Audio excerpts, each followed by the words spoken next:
지금까지 중산층에 대한 기준을 알아봤는데요. 어떤 분은 중산층? 별거 아니네 라고 하실 수도 최근에 나라별 중산층 기준이 SNS에서 핫하게 돌아다니고 있습니다. 보신 적 있나요? 이 사진을 보자마자 어이가 없어서 영상을 제작했습니다. 먼저 프랑스입니다. 외국어, 즐길 수 있는 스포츠, 악기, 그리고 봉사활동까지 우리나라와 다르게 배움과 즐거움을 기준으로 둔 거 있네요. 물론 그 과정에서 충분한 경제적 여유가 필요해 보입니다. 영국은 신사의 나라라 그런지 태도적인 부분이 담겨 있습니다. 페어플레이 할 것, 자신의 주장과 신념을 가질 것, 독선적으로 행동하지 말기 등. 프랑스와 영국은 중산층의 잣대가 자신이 할 수 있는 태도에 대한 내용들로 되어 있네요.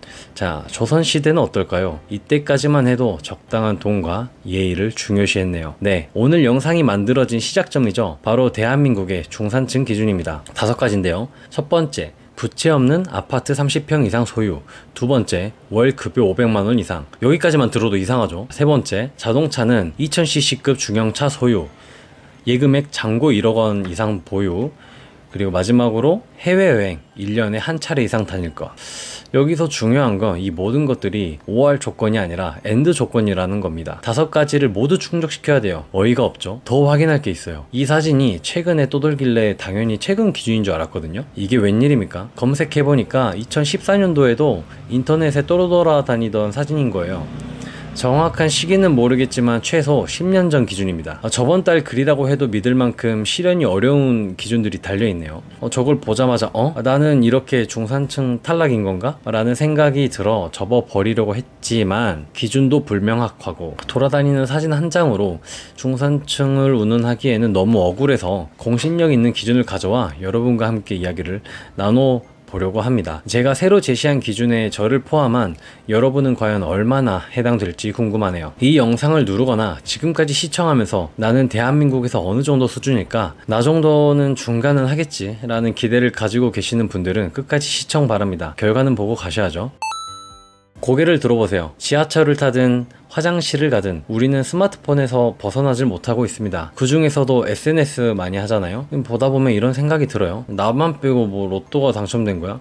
주변 사람들은 모두 돈이 어디서 났고 해외 여행 다니고 외제차 끌고 오마카세 먹고 호캉스 가고 피부과 가고 골프도 치고 쇼핑하고 뭐 끝도 없이 자랑을 하죠. 솔직히 부럽기도 하고 좌절감도 들고 시기 질투도 나잖아요. 남들과 비교하면 안 되지만 나도 모르게 비교하게 되잖아요. 물론 타인과의 비교는 금물이지만 이번에 알려드릴 내용은 대한민국 전체와 나를 비교해서 나의 지금까지의 노력을 인정받거나 혹은 내가 부족하다고 느끼면 그 동기부여를 받을 수 있을 것 같아 준비했습니다. 대한민국은 얼마나 버는지, 순자산은 얼마인지, 부채는 얼마인지, 잘 사는 지역은 어디인지와 같은 중요한 내용 위주로 살펴보겠습니다. 나는 대한민국에서 상위 몇 %에 드는지도 함께 보시죠. 먼저 중산층의 그 사전적 정의를 살펴보면 다음과 같습니다. 모호한 부분들이 있지만 말 그대로 중간에 놓인 계급이죠. 다른 기준을 살펴볼게요. 한국개발연구원에 따르면 중위소득, 즉 통계에서 중간에 위치한 값에서 플러스 마이너스 50% 정도가 중산층이라고 나름의 정의를 하고 있습니다. 현재 우리나라의 가구의 평균 자산은 5억 4,700만원입니다. 그 중에서 금융자산은 1억 2천만원, 그리고 실물자산은 4억 2천만원입니다. 평균 부채는 약 9천만원 정도라고 하네요. 금융자산은 쉽게 말해 예적금이나 주식과 같은 은행 또는 증권사에 있는 자산이며, 실물 자산은 부동산, 금괴와 같이 실체가 있는 자산입니다. 우리나라의 경우 국민들의 자산이 부동산에 압도적으로 많이 쏠려 있기 때문에 실물 자산을 주로 부동산이라고 말하죠. 뒤에서 우리나라가 실제 얼마나 많은 부동산에 자산이 쏠려 있는지도 설명드리겠습니다. 금융자산과 실물 자산의 비율은 어떨까요? 바로 22% 대 78%입니다. 우리나라 국민들의 자산은 거의 부동산으로 구성되어 있음을 알 수 있는데요. 시청자 여러분들은 현재 부동산을 소유하고 계시나요? 혹은 부동산을 구매할 계획이 있으시나요? 최근 아파트 값이 많이 떨어졌다고는 하지만 최근 몇 년간 치솟은 가격 때문에 섣불리 결정하기가 쉽지가 않네요. 자, 아무튼 다시 계산해 보겠습니다. 우리나라 평균 가구 자산에서 부채를 빼면 그 가구의 평균 자산이 나오겠죠. 5억 4,700만원에서 9천만원을 빼면 4억 5,700만원이 되겠네요. 자, 지금 여러분 주머니에는 4억 5천만원이 있어야 합니다 라고 말하면 혼쭐 나겠죠. 4억이 말이 4억이지 월 200만원을 200개월 꼬박꼬박 모아도, 즉 17년에 가까운 시간이 걸리는 돈인데 말이죠.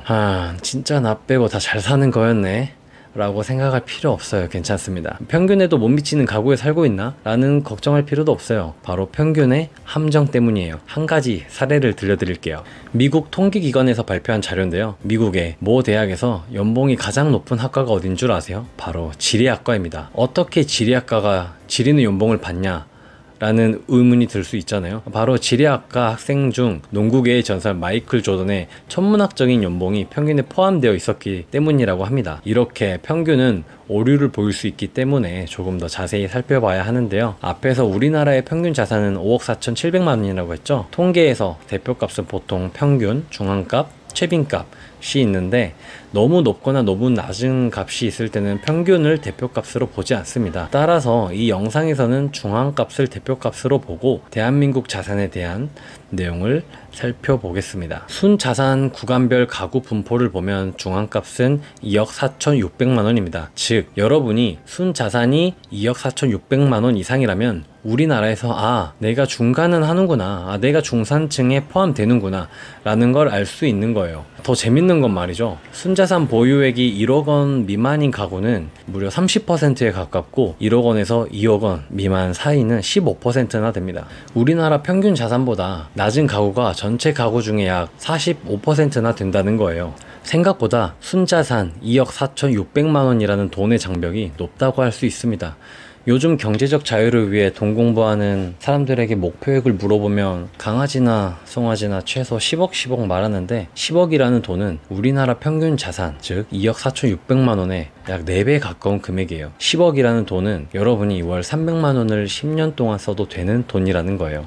순자산이 10억 이상인 가구는 10% 조금 넘는 정도인데요. 10억 이상이면 20억, 30억 훨씬 많은 금액을 포함한 가구까지 합쳐서 우리나라 국민 중에 10% 수준이라는 겁니다. 따라서 내가 10억의 순자산을 목표로 하고 있다? 대한민국의 상위 10% 가구에 포함되겠다?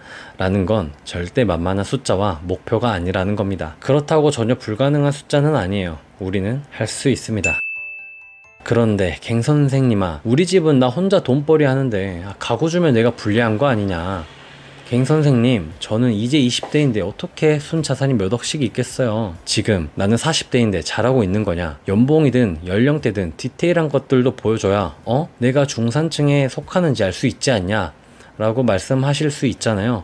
그래서 준비했습니다. 대한민국 전체 혹은 연령대별 나는 중산층에 해당되는지 하나씩 살펴보겠습니다. 먼저 가구주, 즉 여러분들의 가족 중에 경제활동을 하는 분들의 연령대별 자산 보유액입니다. 20대는 1억 3천, 30대는 4억 1천, 40대는 5억 9천, 50대는 6억 4천만 원은 있어야 합니다. 60대 이상은 5억 4천만 원 정도네요.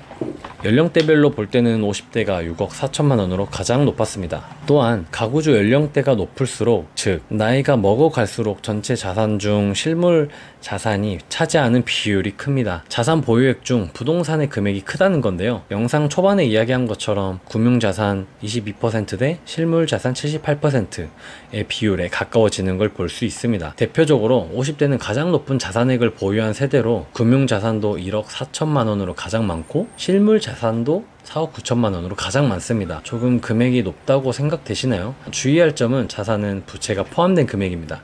부채를 빼고 순자산 기준으로 한번 살펴볼까요? 연령대별 순자산 금액입니다. 20대라면 순자산이 8,400만 원, 30대는 3억, 40대는 4억 7천만 원, 50대는 5억 3천, 60대는 4억 8천만 원.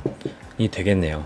회사를 다니다가 은퇴를 하고 60대 은퇴할 쯤 되면 순자산이 여러분 주머니는 약 5억 원 정도는 있어야 되는 거죠. 여기서 중요한 포인트, 30대의 순자산 증가는 3.9%로 물가 상승률만큼 오르는데 50대의 순자산 증가는 무려 15%에 가까워요. 왜 그럴까요? 앞서 말했지만 우리나라는 부동산에 대부분 자산이 집중되어 있다고 했는데 보통의 국민들이라면 결혼을 하고 가정을 꾸리고 자식을 낳는 과정에서 대출을 받아 집을 샀을 겁니다. 그리고 자식들을 키우고 먹이고 지내는 사이에 집값이 서서히 올라 50대는 순자산 증가로 나타나게 되는 것이죠. 무슨 근거로 말씀드리냐 라고 하면 이 자료를 한번 볼까요? 모든 연령대에서 저축액보다는 거주주택 그리고 투자한 부동산의 자산이 압도적으로 높습니다. 결국 대한민국 국민들은 부동산을 통해 자산을 늘려가고 있다고 합리적으로 추론할 수 있는데요. 늘려가는 게 아니라 자연스럽게 늘어났다고 해야 되는 게 맞을까요? 지금까지는 연령대별 순자산 보유액으로 대한민국 수준을 알아봤는데요. 중산층에 포함되시는 것 같나요? 다음은 연봉으로 알아보는 중산층 기준입니다. 대한민국 전체 소득 평균의 중앙값은 5천만 22만원 정도인데요.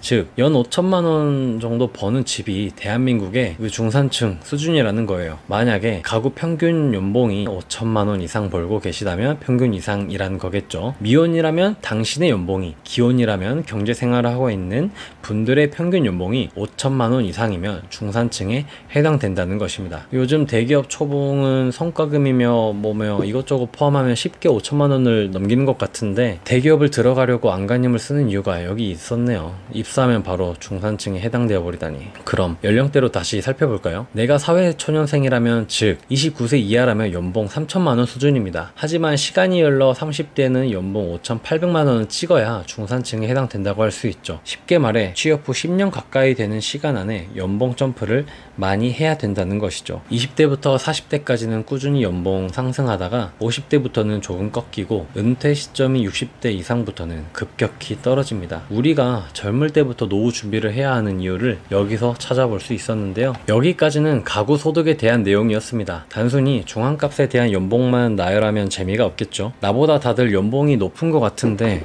어떻게 돈을 벌어먹는지 한번 살펴볼까요? 표를 다시 보겠습니다. 소득에는 근로소득, 사업소득, 재산소득 등 소득에도 다양한 종류가 있는데요. 시간이 흐를수록 꾸준히 증가하는 소득이 있습니다. 그게 무엇일까요? 근로소득? 사업소득? 아닙니다. 바로 재산소득과 공적 이전 소득인데요. 근로소득과 사업소득은 50대까지 피크를 찍지만 60세 이상부터는 급격히 낮아집니다. 대부분은 은퇴한 시점이고 이전과 같은 경제활동을 하기엔 체력의 한계도 분명하죠. 사업소득 또한 마찬가지겠죠. 그런데 재산소득과 공적 이전 소득은 근로자든 사업자든 은퇴 후에 받는 돈이 가장 많다는 거예요. 이 숫자들, 특히 재산소득이 시사하는 바가 무엇이냐면 내가 나이를 먹어서도 일을 하지 않아도 돈 나올 구멍을 만들어야 된다는 겁니다. 재산소득은 자산, 즉 실물자산 또는 금융자산에서 나오는 소득이 있어야 된다는 것이죠. 나이 먹으면 연금 나오니까 괜찮다고요? 이 자료를 보세요. 국민연금연구원에서 발표한 자료인데요. 필요적정 노후생활비 60대 부부 기준으로 연 3천만원 정도가 필요합니다. 이 금액은 은퇴 후에 거주할 곳이 마련되어 있고 빚은 없으며 순수 생활비가 계산된 금액입니다. 자녀들을 지원해주고 여행을 다니고 취미생활을 하기엔 턱없이 부족한 금액 아닌가요? 그런데 60세 이상 공적 이전 소득은 1,000만원 수준이에요. 나라에서 받는 연금 외에 근로소득이든 사업소득이든 추가적으로 소득을 만들어 가야 된다는 거죠. 정리하면 60세 이상 돼서도 중산층 을 유지한다는 의미는 딱 적정 생활비만 벌어도 중산층이 된다는 거예요. 노후 준비가 이렇게 중요하다는 겁니다. 그렇다고 100세까지 일할 수도 없는 노릇이고 부자들이 말하는 부자 되는 방법 중에 하나가 노후 준비라는 말이 괜히 나온 게 아닌 것 같네요. 근로소득에서 중요한 포인트는 계속해서 자신의 가치를 인정받아 몸값을 계속 높여가야 된다는 것이고, 재산소득에서는 내가 일을 하지 않아도 계속해서 나에게 소득을 가져다 줄 자산을 쌓아가야 된다는 것입니다. 젊으신 분들은 노후 준비를 어떻게 하는 게 좋을지 한번 생각해 보시고 곧 은퇴를 바라보고 계신다면 준비가 잘 되어가고 있는지 점검해 보시기 바랍니다. 그런데 나는 서울 사람도 아니고 지방에 있어서 불리해요 라는 사람도 있을 것 같고, 아니다, 서울은 부동산이 비싸서 애초 사는 게 너무 어렵다, 지방이 더 좋다 라는 분들이 계시는데요. 돈도 잘 벌고 자산도 많이 있는 사람들은 어디에서 어떻게 살고 있을까요? 한번 살펴보겠습니다. 시도별 부채를 포함한 자산 기준 및 중앙값인데요. 먼저 전국 평균보다 자산이 높은 지역은 서울, 세종, 경기, 제주 순으로 나타났습니다. 중산층 기준으로 살펴보면 부채를 포함한 자산 규모는 수도권에 거주하고 있다면 자산이 4억 원, 비수도권에 거주하고 있다면 2억 5천만 원은 있어야 중산층에 포함된다고 할 수 있겠네요. 여러분이 살고 있는 지역의 중산층 기준은 어떠시나요? 생각보다 높으시나요? 낮으시나요? 이번에는 시도별 부채입니다. 평균보다 부채가 높은 지역은 서울, 인천, 세종, 경기로 나타났습니다. 어디서 많이 봤던 지역들 아닌가요? 네, 맞아요. 서울, 인천, 경기, 세종은 순자산도 많지만 부채도 많은 지역인 걸 알 수 있습니다. 수도권은 빚도 많지만 자산도 많음을 알 수 있는 거죠. 순자산 순위를 살펴보면 서울, 세종, 경기, 제주 순이 되겠고요. 순부채 순위를 살펴보면 서울, 인천, 세종, 경기 순이 됩니다. 제주도는 왜 때문에 순자산이 많은지 모르겠네요.